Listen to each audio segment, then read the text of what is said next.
Well, here we are. This was the episode that we've been dreading for a whole year. We had no idea how TLC was going to handle it. In my opinion, I was actually surprised that it was as impactful as it was. I thought they might skirt over it a little bit more. I'm glad they handled it the way they did. I think they did a good job. I think that it was raw. There were some sweet moments. There were some funny moments. There was a lot of sad moments. This was an episode that encompassed life. All right, let's jump in. It starts off on a sweet note, and that is with Christine. So at the very beginning, they're talking about their marriage. And in the preview for this, I didn't think I was going to enjoy this at all. I really didn't, but I really loved it. It was very cute. It was a side of Christine that I love. This is the Christine that I love. This was a calm, sweet, reflective. I just loved it. I just really loved this entire intro. It was her just talking about how nice life is right now, how much she loves David, but not in that goofy. Okay. When you finish the statement. You're out of control. What I liked about it is it looked like almost like being a fly on the wall. If you really looked at what was happening in that scene, you saw people throwing a frisbee, you saw people sitting on couches somewhere else talking. I saw Tony talking with Isabel in the corner over there. You saw Truly around doing something over here. You saw the little ones on the trampoline. You saw conversations happening, people's mouths talking, but you couldn't hear what was going on because it was just like a family event. It was like being at a family reunion. And it's not a reunion, it's just their family. But it was really nice. And of course, you just heard what David and Christine had to say because they were the two that were mic'd. But Christine wasn't over the top. Even with her being outside and throwing a frisbee and knowing that this is being captured as something to represent her life right now, she didn't overdo it. Even with the frisbee going over the fence, I personally thought that was an appropriate level of no, don't climb over the fence. One, you can break the fence. It didn't look like it's that sturdy of a fence. I think our neighbor has a fence just like that, and there's a big divot in it from a tree that went down in a windstorm. And that happened not that long after he put it in, too. Poor guy. Not meant to be holding a whole lot of weight. But at the beginning, when the one part that kind of made me laugh out loud was when Christine was saying, gosh, I realized I wasn't like really even married in that I was so independent. I really kind of did everything. And then David admits that he, being single for so many years, was independent, doing everything on his own. So when they got together, because Christine was used to being independent, she just kept doing everything for the two of them because she had to do everything for Kody. David's like, can I please help? I was single for so long, did everything myself, and I thought I had to do everything myself, and now Christine comes along, and she does a lot, and there's a point when I say, can I do something, please? It's a great problem to have, right? To be in a marriage where you're like, thank you for doing everything for me, but I'm ready to contribute too. David pretty quickly just kind of meshed into our family. I had this worry that David would want to replace my dad's position. Well, first of all, let me say, I love Isabel acknowledging the fact that she was worried about the union of David and Christine, largely because neither Christine nor the kids are used to having a man around all the time, but she has said that all is well. It just makes me really happy because she was the one that had the most reservations when it came to the wedding of Christine and David. So Christine goes to walk around the house to get the frisbee after she instructed everybody to stay put and don't climb the fence. Okay, David. Oh my God. Okay, jump before she gets there. And as soon as she left, David climbed the fence.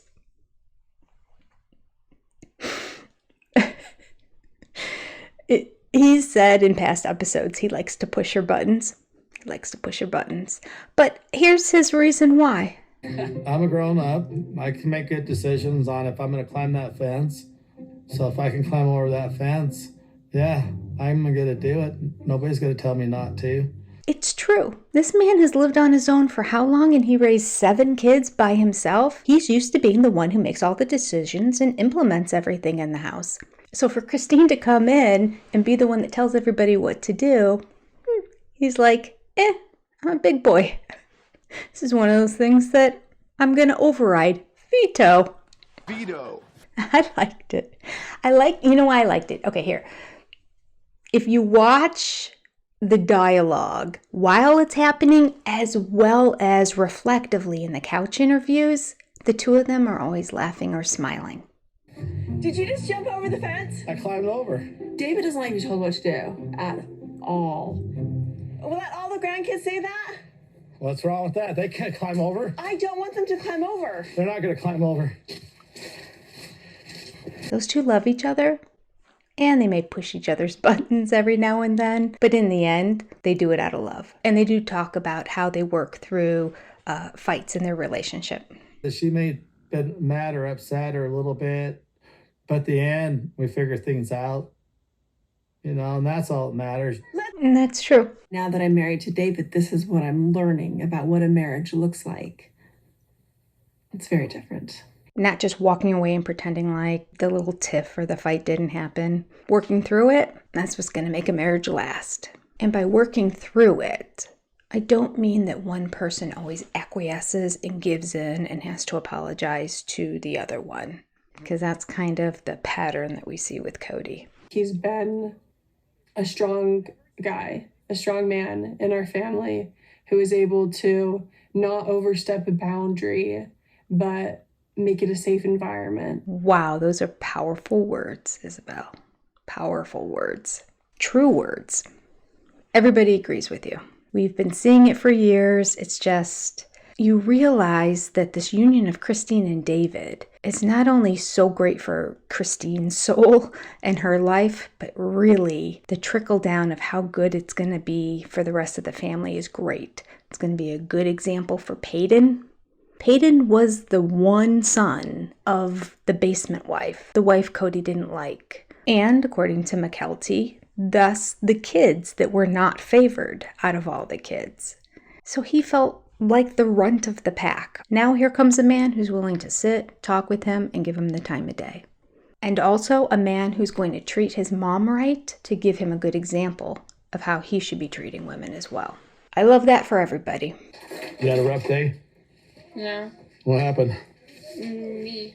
What the heck happened there? Fell. That's not good.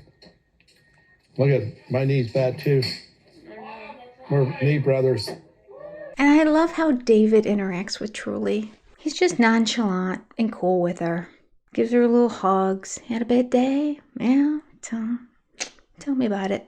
Tries to relate to her. Oh, bad knee? I got one too. That's all you need.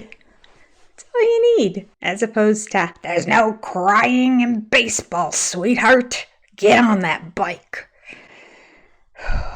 Very different parenting styles. Very different. Really is like the most important person to me, and I would trust him wholeheartedly to protect her. So nice. We cut to Parowan, Utah right now. And in Parowan, we have Meri and Jen. Envisioning countertop that way and then all the way across however far they design around here. Right. I remember when she talked about closing down the B&B, doing renovations and bringing it back as an event venue. I don't know if she's really made it an event venue. I don't know.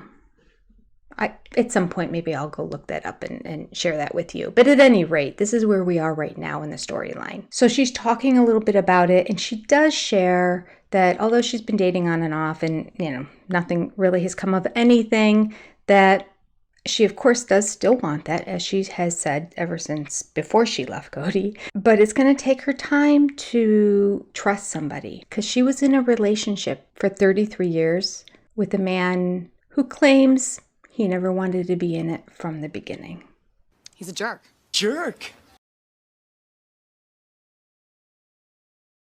All right, after the commercial, we come back, and the rest of this episode is about Garrison. I was shocked how it started. Meri was on the couch doing a couch interview, and the interview was reflecting back on her birthday and the carriage house. So, this was, of course, footage from the previous season. So they're still doing couch interviews from the previous season. And as you know, because you've watched it, she kept getting texts and phone calls from Kody She finally took it, and he told her what happened. That's weird. Kody's calling me. Okay. He's calling again. I already texted him. He says it's an emergency. Okay, let's cut. Hello? What? That scene kind of knocked the wind out of my sails. Just seeing that in real time was rough. TLC then cuts away to all of them during couch interviews, and you can see all of their raw reactions. Felt sorry for Kody, felt sorry for Meri, felt sorry for Christine. He was like her own son. She was actively involved in raising him. I don't want to say what Robyn was feeling in this moment. I don't think it's fair to say that, but all I can say is her reaction is the same reaction that we've seen so many times. You know, the dabbing of the eyes, the looking up, the blinking of the ridiculous lashes. It was just hard to watch. It like took me out of it. It made me angry. I just wish it wasn't even in there. I know why they did.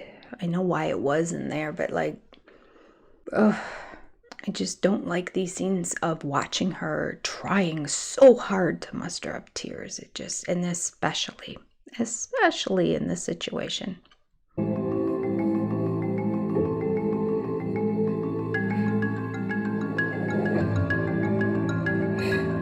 Christine shared some real emotions, which I think is good for anybody who has gone through something like this.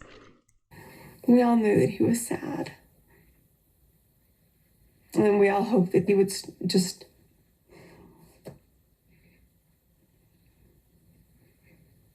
You just never know. You don't know what kids are thinking, or adults. You don't know what people are thinking inside their heads. And because of that, survivors can't blame themselves. They can't. It's easy to. It's very easy to in this situation. And certainly I'm not saying Janelle or Christine should. But I am working hard in overtime to not point a finger and blast Kody. Because I want to. Deep down in my soul, I want to. I'm so angry, but I know it's not right because I am certain that even a narcissist in this moment is going to feel something. Maybe not what he should, but he's going to feel something.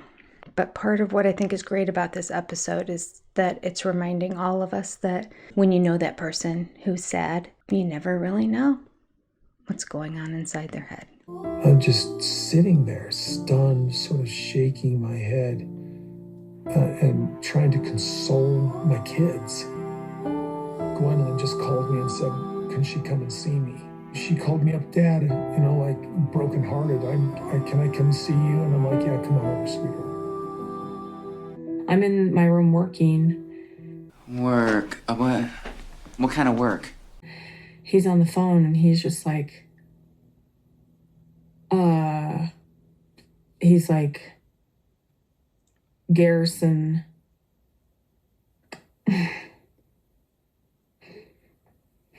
Garrison has passed. And I'm like, and he says it to me, and I'm like, what? What? He was on the phone at the time, talking to somebody, and he walked in the room and said, Garrison passed. And that's all the details she gave us. It was kind of an interesting interview part. Anyway, I won't judge. I want to judge her for her reaction, but I'm not going to. I'm just going to let it sit there. I called Janelle and I said, I'm stopping, I'm getting food, and I'll be over in a little bit. And I'll just be there. I didn't know what else to do. That's the perfect thing to do. The only thing to do. The presence of somebody who loves you when you're going through such hurt and pain is healing.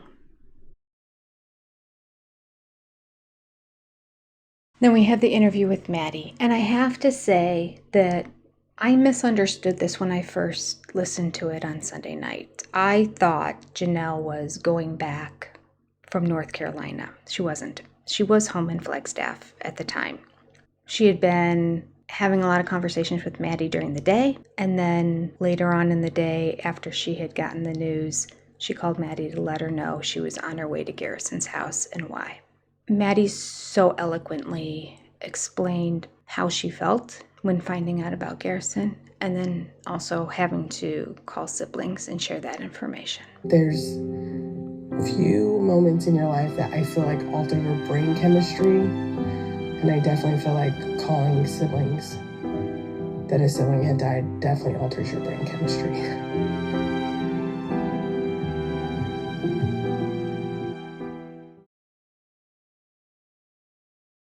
Janelle, the day this happened, Janelle was finishing up her trip back to Flagstaff. So she was home in Flagstaff. She got there that night. She was texting Garrison all day. He was having a rough day. She admitted he's been struggling with depression, anxiety, drinking. And by the end of the day, he stopped texting. This was not an uncommon thing for him to do. I shouldn't say uncommon, but it was, I think her words were maybe not unusual, that he would just stop texting because he would then pass out. And then the next morning he would contact her again and things would pick back up again. So she reached out to his brothers.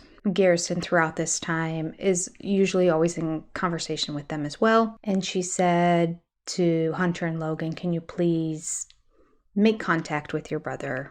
And they said, "No problem, don't worry about it, we got it." So she went to bed. She said it was about 8 o'clock at night. She'd probably been traveling all day, which is exhausting. And then she gets a phone call from Gabe. Now we know that Logan and Hunter couldn't get a hold of Garrison. So Logan, who's in Vegas, contacted Gabe because Gabe is the only brother that's in Flagstaff, and asked Gabe if you could just go check on your brother because Mom wanted to make sure he was okay. We said we'd make sure he was okay. Can you just go check, make sure everything's okay? And then Gabe found him. There's one line where Kody says here that when it came to the funeral, he didn't know what to say when he was there, so he just said, "I'm sorry" to everybody. I thought that was an okay thing to say. First of all, he and Garrison were not getting along, and he knows that he was stubborn. Garrison was his child, and he wasn't loving. He didn't reach out. He didn't show compassion. There was no cloak of charity for Garrison. It was animosity, and Kody was pretty pig-headed. You know, and knowing what he was going through, depression, anxiety, and on-off drinking, why push a button? Okay, moving on. Didn't I say I wasn't gonna blame? We were all thinking it. I just said it. We have this really raw and I don't want to keep saying raw because this whole thing is raw. This vulnerable, touching moment with Christine.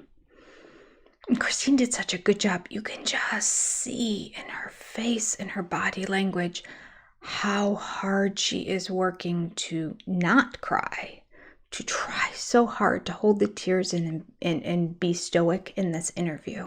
And she did a pretty good job of it until the director asked her what the movie quote was that she said at the end of her speech that made her lose it when she looked at McKelty.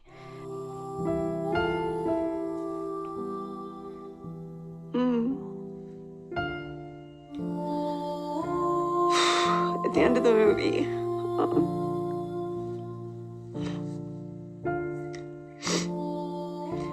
end of the movie, the dragon dies.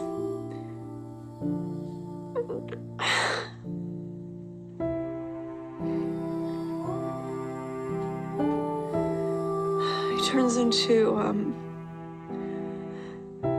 the constellation Draco, who's a dragon. And the last line is when we want to look for him again.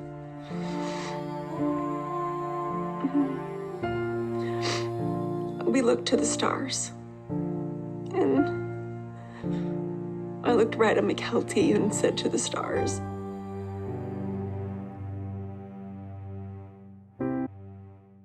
Gabe beautifully describes his perception of Garrison, his interpretation of who Garrison really is at his core. It's lovely. He brought an air of ease. He made an incredible effort to everyone around him to make them comfortable. And I think that that's the real mark of a gentleman.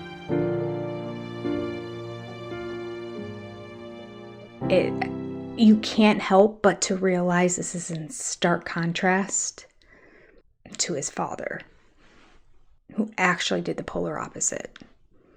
Not only did he not go out of his way to make people comfortable, but he went out of his way to say, you can't even come here.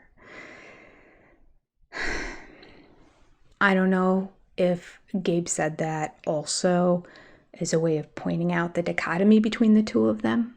But I do think it was a beautiful ending line for him to just say, this is a true sign of a gentleman.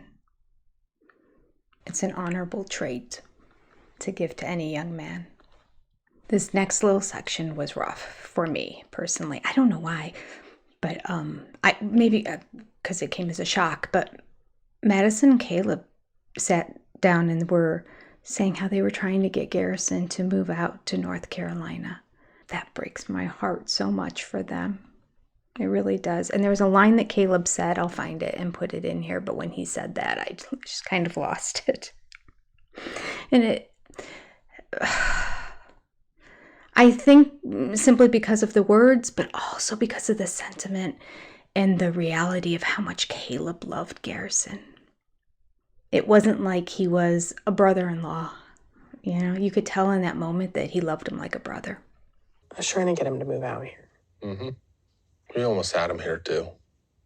We did? We almost had him. He was almost coming. I think he was just so deep that... He just, something happened in this last year and it really just got him. I don't know. I don't know what happened this night he did that, because he's had other nights like this. I don't know. I don't know what happened this time. Janelle's younger sister, Carrie, came out to North Carolina, and they're having a conversation about Garrison and getting through. How are you? I'm all right. Good days, bad days.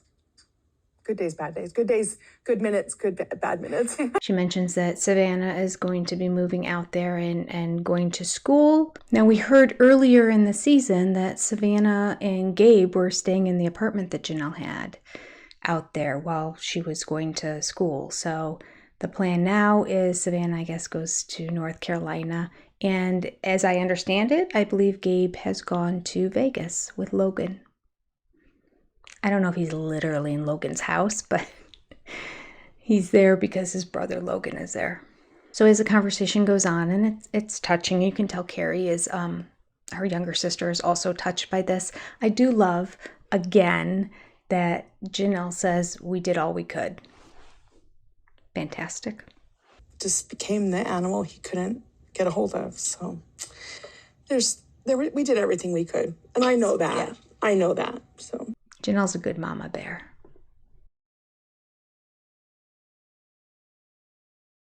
Now we have the Kody and Robyn outside their house in the back with a fire pit. I'm watching it again as I do this video. I seem to recall I didn't like this scene a lot. I was frustrated with Kody, although sympathetic, but frustrated. I think I was angry at Robyn. Boy, it's just wasn't supposed to be this way, you know what I'm saying? Robyn, I didn't get a chance to really just make things right. It's so hard to bite my tongue. We just say, you did get a chance. You had multiple chances. You had 24 hours in a day for 365 days over 2 years, 3 years, was it? So it's kind of not a fair statement. It's deflecting responsibility. I don't like that he's playing the victim card here. I don't like it. So here is one line that Kody says that is so true, and I just hope he meant this. I mean, I don't know. I'm not judging. I hope he meant this because it's true. I've got to do something different because I could have had more time with him, and I thought there would be more time. Okay, I'm going to just throw in one snarky little thing here. Just one snarky little thing. I can't. Robyn.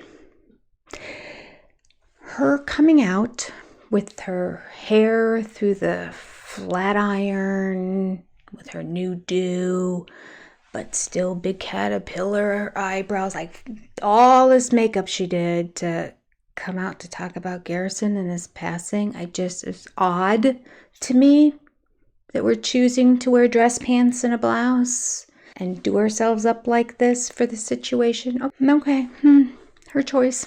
She has such a flat affect on her face. It's like she's just echoing back everything he says. Yeah, that's hard. I understand. That's what people do. And then I think she realizes that she's just sitting there almost, I don't want to say she's smirking and smiling, but she's not sad at all. And she has just sort of a smile. And then she like pauses, stops, and does the eye dab. What everybody does. Everybody thinks they got more time. Yeah. If we ever thought before the whole eye dab thing was a fake way of her trying to pretend like she's crying, but you weren't quite sure. Now you know. Fake. There's nothing about this scene that indicates she's on the verge of tears. And yet, she does the eye dab.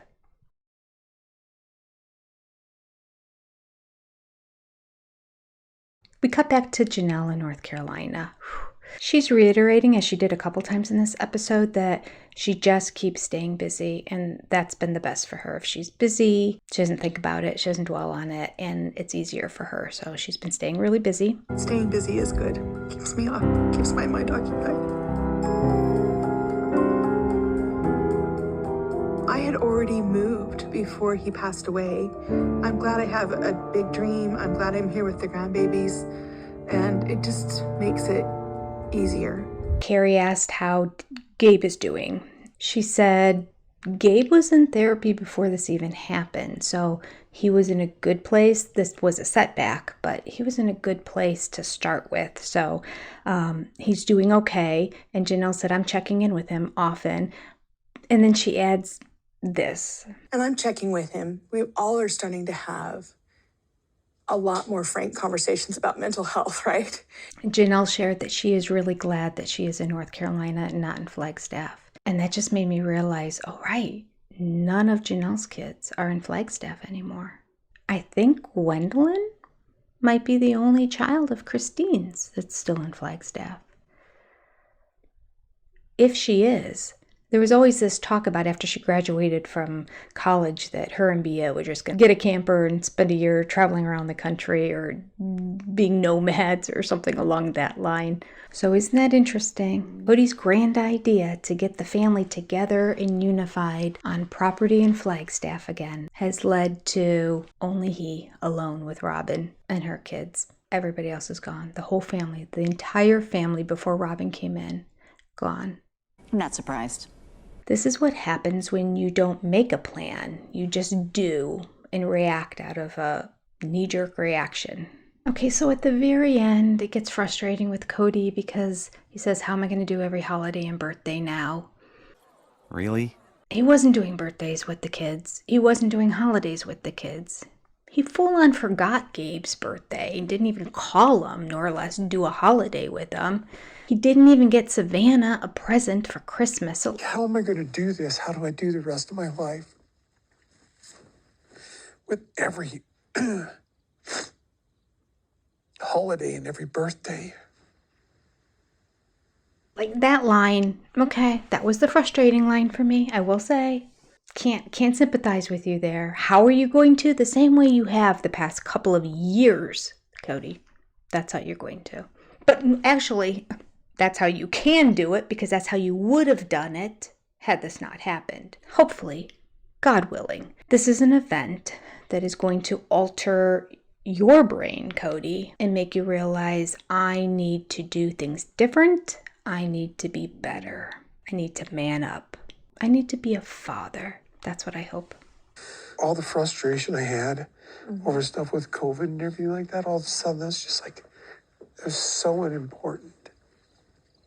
Having him take 4 years to figure it out makes it hard for me to be sympathetic with him. This is what it took. It's a shame.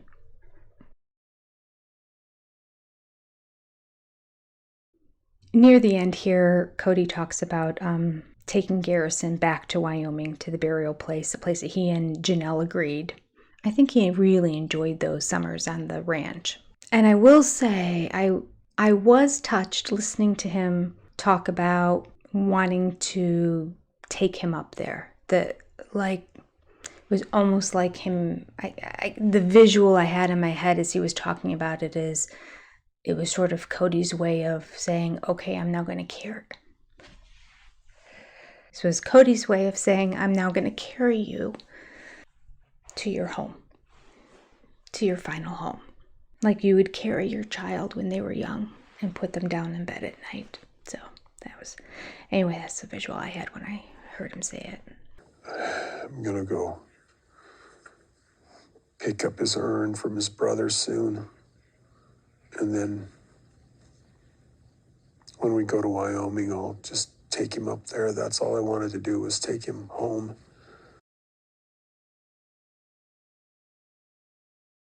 Okay, we started this off with sweetness, and we are going to end this the same way I ended the live stream on Sunday night. And that is, we're going to bring some levity back up and not end on such a sad note, okay?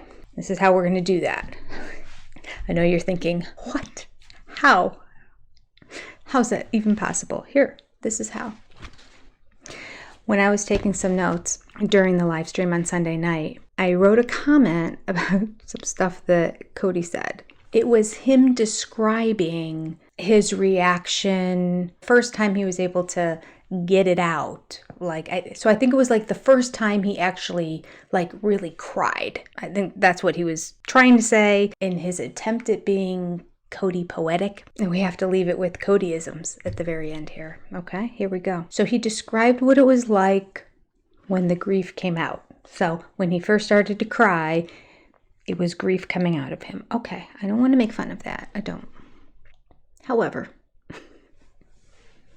this is how he described it. For your entertainment. I was looking down inside of myself. It was like I was, in my imagination, looking down my esophagus into my lungs. Wait a minute.